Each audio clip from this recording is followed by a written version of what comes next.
Halo semuanya, di video kali ini saya mau bahas buku judulnya Al-Muhadditsat, Ulama Perempuan dalam Bidang Hadis. Ini adalah buku yang saya baca bersama dengan teman-teman dari komunitas yang saya buat bernama Rahmah Study Club. Kami bahas buku ini selama 11 pertemuan. Setiap pekan sekali itu satu bab dan ditambah dengan satu pertemuan khusus membahas tentang pendahuluannya. Nah, di video kali ini saya pengen membahasnya secara keseluruhan, semacam rangkuman lah ya dari apa yang sudah saya diskusikan di forum diskusi itu dan meringkasnya untuk disampaikan kepada teman-teman di channel ini. Buku ini dulu dipilih karena mengangkat isu yang cukup menarik ya di kalangan para muslimah. Kalau secara umum mungkin hubungan atau relasi antara laki-laki dan perempuan memang selalu menjadi topik yang menarik untuk didiskusikan. Tapi secara khusus dalam masyarakat Islam sendiri, baik itu di Indonesia maupun di mana-mana sepertinya, keikutsertaan perempuan muslimah dalam rangka memajukan ilmu pengetahuan itu rasanya tidak terlalu terlihat dan tidak terlalu diapresiasi. Makanya ketika buku ini muncul diterjemahkan oleh penerbit Gema Insani Press, kami tertarik sekali untuk membahasnya karena ya kami ingin tahu, saya secara pribadi ingin tahu seperti apa sih kiprah para muslimah di zaman dulu dalam memajukan ilmu pengetahuan di dunia Islam maupun di masyarakat pada umumnya. Sepertinya sekarang juga sudah banyak diketahui ya tentang itu, seperti misalnya pendiri universitas pertama di dunia adalah seorang muslimah. Hanya saja di buku ini kita dikasih tahu tentang hal-hal yang lebih mendetil tentang bagaimana seorang muslimah memiliki otoritas terhadap keilmuan dan bagaimana posisi mereka di masyarakat, kemudian bagaimana perjalanan mereka menerima ilmu dan mewariskan ilmu yang itu nggak akan kita temui di diskusi-diskusi umum sepertinya. Oke, kita mulai dulu dari penulisnya ya. Penulis buku ini adalah Muhammad Akram Nadwi. Beliau adalah seorang ulama kontemporer. Beliau masih menjadi dekan Cambridge Islamic College dan memiliki lembaga pendidikan Al-Salam Institute. Ini masih aktif sampai sekarang dan ada banyak pilihan kelas di situ. Buku Al-Muhadditsat ini sendiri pada awalnya hanyalah pendahuluan dari kamus biografi yang menceritakan para ulama perempuan dalam bidang hadis, dan kamus ini sudah diterbitkan dengan judul Al-Wafa bin Asma An-Nisa tahun 2021, terdiri dari 43 jilid dengan 10.000 daftar muhadditsat yang dikisahkan di dalamnya. Dan ketika kami mendiskusikan buku ini, mengapa di bagian pendahuluan atau pengantar saja bisa sampai satu pertemuan sendiri untuk didiskusikan, karena di dalamnya memuat tema-tema yang menurut kami sangat menarik. Misalnya nih, saya bacakan tentang argumen jika laki-laki bisa, mengapa perempuan tidak bisa, yang di sini oleh penulis dibantah dengan berbagai macam argumentasi. Isu tentang hijab juga sempat dibahas di sini, lalu juga bagaimana tentang hubungan antara laki-laki dan perempuan, dan juga dijelaskan mengapa buku ini membahas tentang ilmuwan hadis, karena ilmu tentang hadis adalah ilmu yang sangat penting dalam menentukan fikih, yaitu pemahaman atas sumber petunjuk dari Allah sebagai aturan dan norma. Kalau teman-teman ada yang pernah belajar Islam secara lebih mendalam, kita pasti tahu bahwa ilmu tentang hadis itu rumitnya luar biasa. Ya sebenarnya secara umum semua ilmu Islam itu kayaknya memang susah ya, kayak nahwu itu luar biasa susah, fikih juga susah kalau sudah ketemu sama fikih darah atau fikih waris. Tapi kalau yang sudah pernah belajar pasti tahulah seberapa susahnya belajar ilmu hadis. Maka ketika kita mengetahui ada begitu banyak periwayat hadis dari kalangan perempuan, itu menunjukkan betapa para perempuan di zaman dulu memiliki kemampuan yang sama seperti laki-laki dalam hal ilmu hadis. Seseorang yang memiliki otoritas keilmuan dalam bidang hadis itu jelas posisinya dalam masyarakat Islam, itu posisinya pasti akan sangat dihormati. Yang menjadi menarik dalam hal ini adalah bahwa bagaimana masyarakat muslim di awal-awal Islam, di masa jahiliyah kan posisi perempuan itu benar-benar hina, di mana bahkan masyarakat jahiliyah membolehkan penguburan bayi perempuan hidup-hidup.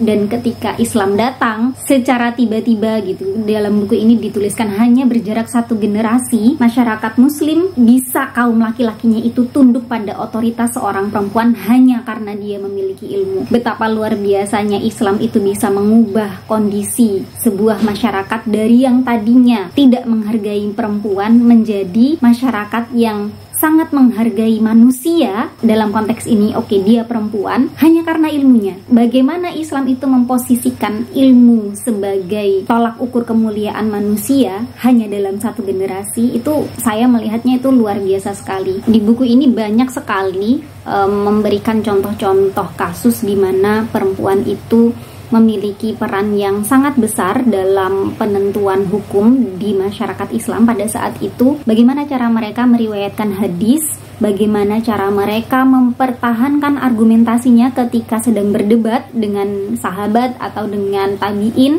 yang laki-laki. Di situ menunjukkan betapa para perempuan pada saat itu memiliki kemampuan intelektual yang sama seperti laki-laki, dan yang membuat itu bisa bertahan adalah karena persepsi masyarakat muslim pada saat itu tentang senioritas dalam ilmu pengetahuan itu tidak ada kaitan sama sekali dengan gender. Kualifikasi untuk menjadi seorang ilmuwan tidak ada syarat bahwa dia harus laki-laki atau perempuan, sehingga siapapun bisa menjadi seorang ilmuwan kalau dia memiliki kejujuran, integritas, ingatan yang kompeten dan akurat, dan bebas dari prasangka atau paksaan dalam bentuk apapun. Sehingga siapapun orang yang datang menyampaikan kebenaran, menyampaikan dalil atau meriwayatkan hadis, selama dia punya kualifikasi itu, maka dia diterima, baik dia laki-laki maupun perempuan. Dan itu mungkin yang kemudian kalau kita mau merefleksi ke masyarakat kita sekarang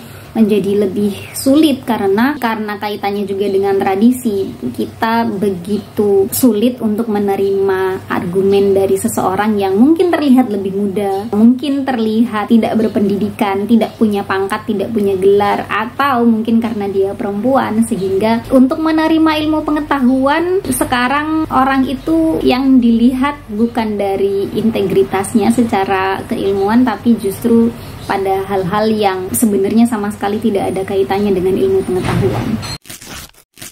Hal lain yang saya highlight dari buku ini adalah tentang proses pendidikan bagi muslimah pada saat itu. Di bab 2 di sini dikisahkan tentang bagaimana perempuan mendapatkan ilmu pengetahuan sama seperti halnya laki-laki, dan ada beberapa contoh di sini tentang orang-orang yang dikritik kemudian dikoreksi mengenai bagaimana cara mereka memperlakukan anak-anaknya secara tidak adil. Ada seseorang yang ketika anak laki-lakinya datang kemudian dia menciumnya, kemudian ketika anak perempuannya datang dia hanya dibiarkan duduk di depannya, lalu Rasulullah pada saat itu menegurnya, mengapa engkau tidak memperlakukan keduanya dengan setara. Kemudian di lain kisah juga diceritakan bahwa Nabi SAW tidak pernah melarang perempuan membawa anak-anaknya ke masjid. Kita juga pasti sering mendengar hadis tentang beliau menyegerakan sholat karena mendengar ada suara bayi menangis, yang pastinya bayi nangis itu kan ada di sekitar beliau gitu kan. Dan bagaimana cara Rasulullah menjawab pertanyaan menyesuaikan dengan kemampuan berpikir dari si penanya itu. Di sini ditulis Nabi SAW akan menjawab dengan menggunakan petunjuk halus yang dapat dipahami oleh pendengar cerdas dan waspada. Dikisahkan juga bahwa para ulama mendesak para penguasa agar menentukan hari-hari untuk mengajar kaum perempuan. Kenapa dibuat hari-hari yang khusus? Karena memang perempuan itu lebih banyak menghabiskan waktunya di rumah, sehingga perlu waktu khusus untuk mereka bermajelis, tidak seperti laki-laki yang memang fitrahnya itu beraktivitas di luar rumah. Di sini juga dituliskan bagaimana tradisi para muslimah secara umum. Sebenarnya tradisi muslim dalam memelihara ilmu yaitu dengan mencatat. Ini yang mungkin sepertinya sudah mulai hilang juga dari para pelajar kita ya. Saya itu dulu waktu masih jadi guru itu sampai pernah nanya gitu sama anak-anak murid saya, kok bisa mereka itu nggak punya buku catatan?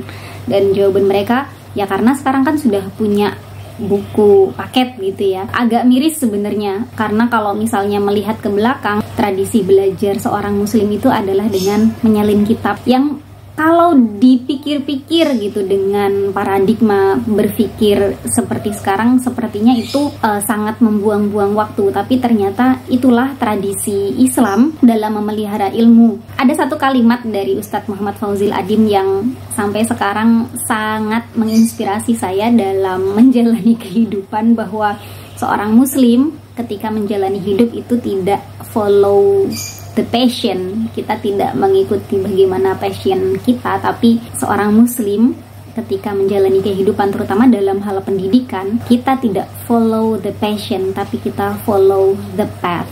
Kita mengikuti jejak, dan jejak keilmuan dalam Islam itu sangat jelas, maka seharusnya kita mengikuti jejak itu, jejak dari para ilmuwan Islam. Bagaimana tradisi mereka melestarikan ilmu, itu yang seharusnya kita juga lestarikan sekarang. Highlight yang lain juga adalah tentang bagaimana kurikulum belajar Islam itu diajarkan di zaman dulu. Ini sampai saya buat rangkuman karena saya seorang ibu gitu ya, jadi saya merasa ini butuh banget untuk kita jadikan panduan bagaimana kita mengajarkan Islam untuk anak-anak kita. Urutannya apa-apa aja yang perlu diajarkan kepada anak-anak dalam hal ini konteksnya pendidikan Islam, apa saja yang perlu kita pelajari sebagai muslim, itu di sini dibahas dan dijabarkan juga tentang urgensinya, bagaimana kita harus mendudukkan satu ilmu dengan ilmu yang lain, kemudian kapan belajarnya, itu dibahas di sini juga. Lalu tentang peran perempuan dalam menyebarkan ilmu, mungkin ada beberapa diskusi ya tentang boleh atau tidaknya seorang perempuan mengajarkan ilmu kepada laki-laki, dan ternyata di buku ini juga dibahas, ternyata banyak para imam-imam besar dalam agama Islam itu berguru kepada perempuan. Kalau kita lihat daftar para guru imam-imam besar kita, misalnya saja Imam Ahmad, Ibnu Asakir, Ibnu Jamaah,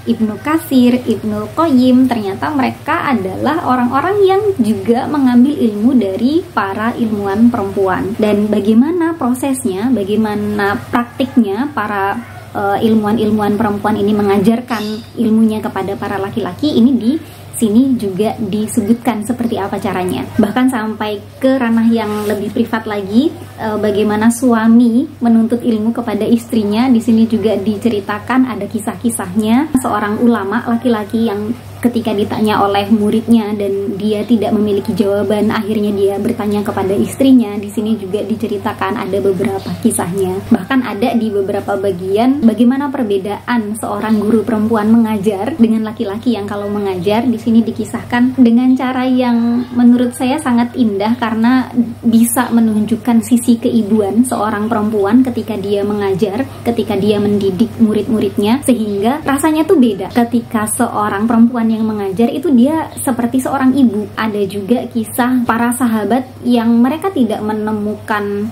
dalil yang pasti tentang sebuah hukum, sehingga mau nggak mau harus tanya kepada para perempuan. Dan disitulah pentingnya perempuan mempelajari tentang ilmu fikih, karena banyak hal dalam kajian fikih, terutama yang berkaitan dengan ilmu kerumah tanggaan atau fikih nikah, itu tidak bisa dipahami oleh laki-laki dan harus dijelaskan oleh perempuan, karena dia yang mengalami, karena perempuan yang lebih paham tentang hal itu. Highlight yang lain juga adalah tentang periodisasi kebangkitan dan kemunduran ilmu pengetahuan dalam dunia Islam. Di sini sempat dituliskan naik dan turunnya semangat para muslim secara umum dan bagaimana mereka mengatasinya. Disebutkan juga ketika nama-nama perempuan itu menurun, apa penyebabnya. Jadi secara keseluruhan buku ini menurut saya penting sekali untuk dibaca oleh semua orang, baik itu laki-laki